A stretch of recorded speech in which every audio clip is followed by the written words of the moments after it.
हिंदू धर्म में नागों को भी देवता माना गया है और उनसे भी जुड़ी कई पौराणिक कहानियां बेहद प्रसिद्ध है। पौराणिक कथाओं में 5 ऐसे नागों का वर्णन मिलता है जो अत्यंत ही शक्तिशाली है और जिन्होंने कई बार भगवानों को भी चुनौतियां दी है।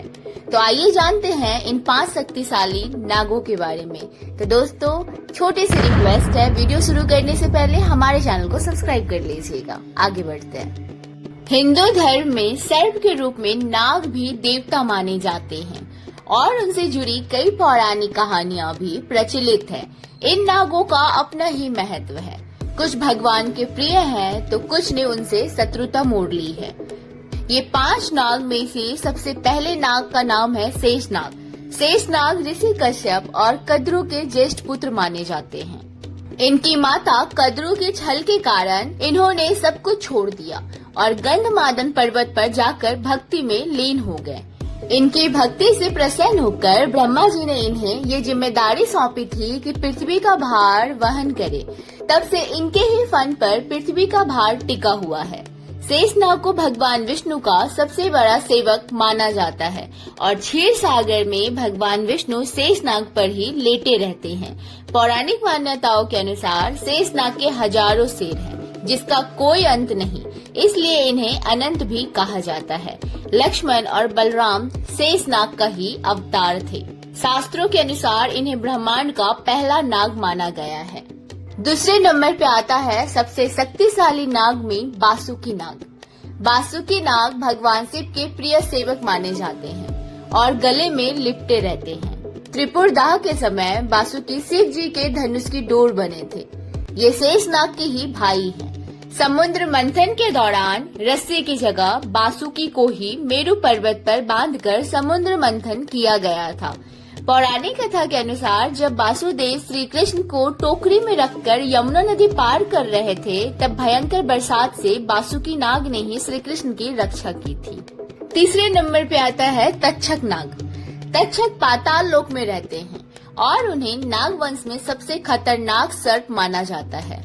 कथाओं के अनुसार तक्षक नाग के डसने पर राजा परीक्षित की मृत्यु हुई थी, जिसका बदला लेने के लिए उनके पुत्र जन्मजय ने नाग जाति का नाश करने के लिए नाग यज्ञ करवाया था।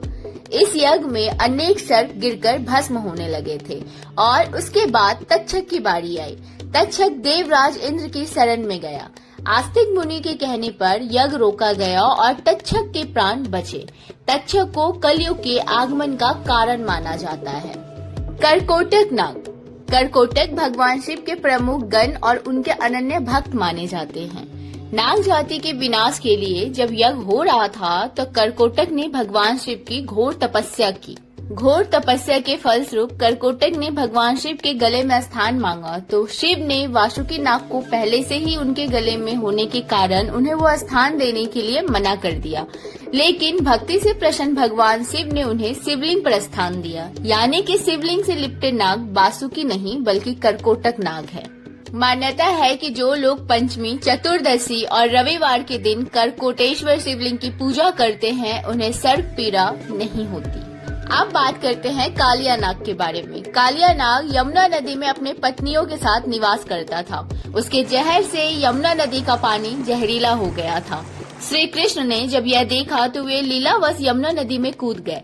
तब उनके और कालिया नाग के बीच में भयंकर युद्ध हुआ।